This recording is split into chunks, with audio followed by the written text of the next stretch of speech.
Welcome to the show. Today we're going to go over deadlifts. Excellent lift when performed correctly and at the right weight.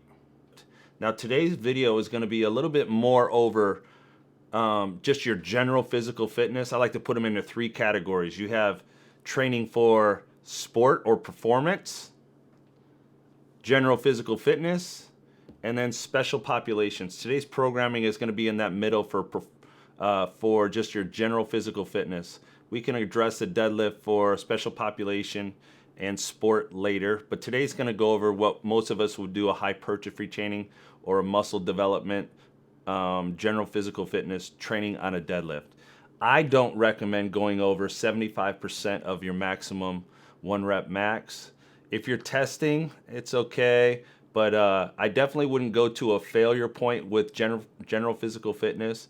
I'd stay in that rep range of 10 and above, not going over that 75%. That's when a lot of injuries can happen in the back, in the bicep, in the hamstrings. So I like to stay at a weight that's manageable with going over and keeping that good technique. Let's go over that now. What's some of the basic techniques that we need to have as we're doing a conventional deadlift? We have different kind of deadlifts, like a sumo deadlift, Romanian deadlift, but today we're just going to go over the conventional, traditional style deadlift.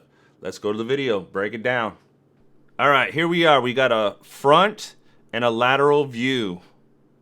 Okay, let's watch it. Normal speed, 1 rep, and then we'll break it down into detail. Floor to standing. Perfect. Let's rewind that. Let's watch it in slow motion.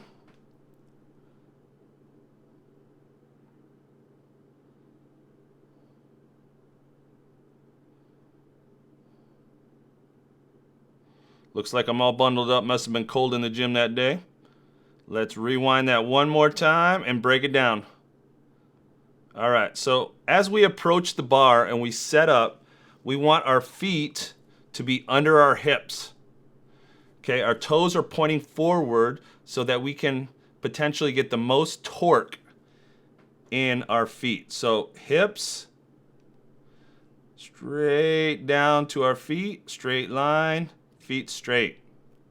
Okay, shoulders, where we like to grab the bar traditionally so it's less stress on the shoulder, is straight down from the shoulder as well. Good, so those are positions that we like to set up. The feet, we like to have potential torque. So as your feet are straight, we want to think of that.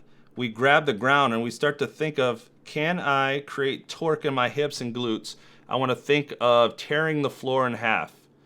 Okay, so that will create potential torque in the hips as well. Okay, from the side here, what we want to look at is before the bar breaks, I want to take all of the tension out of the bar. What that means is basically there's no slack in the bar. If the bar right here is 135, I'm already pulling up 120 pounds of stress on the bar so that everything can get tight. Okay, as I set up, I want the back in a flat position and my shins vertical. Okay, the shoulders will go directly over the center of the bar, so it's straight down. Okay, so if you see, we like to call this the push play button from the side, so that if my hip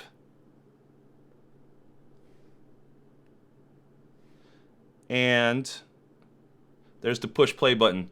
My hips, shoulders are aligned, so it looks like the push play button. All right, so the head, this is where kind of a common mistake happens, is we like to look in the direction that we're going, but you need to keep your spine straight and head looking in the way that you're moving. Okay, I don't want to, let's erase that. What the common mistake here is people tend to set position and look up. Okay, that's wrong for your traditional conventional deadlift. If it was an Olympic style deadlift, that's fine, but not here. Okay? So spine is straight, Head is in a neutral position. As I stand up, the head will go straight with me. What I want to look for on this is, as I stand up, that my shoulders do not go in front of the bar. If my hips rise first, your shoulders will go forward, and that's what we call a stripper deadlift. We don't want to be doing that here. So we want to make sure that the movement actually starts simultaneously with the shoulder and the hip rising together. So let's slowly go forward. You can see the shoulder stays behind the bar. The hip drives forward, shoulders stay behind the bar, and I finish with my lockout with the shoulders behind the bar. Okay, slowly rewind that. Okay, so shoulders stay behind the bar, hip, shoulders rise simultaneously to a full lockout position. All right, that's our simple, traditional, conventional deadlift breakdown. We will go into more detail later with different styles of deadlifts, but first I want you to like this video, and I'll do more of them. Subscribe so that I know people are watching. And let me leave you with a little bit of encouragement here. All right, I'm going to start ending my show with a little bit of encouragement for you guys. Let's see what we got. I want to give you a verse. For God has not sent his Son into this world to condemn it, but the world through him might be saved. So go out there, be confident, know that God loves you, and so do I. Peace.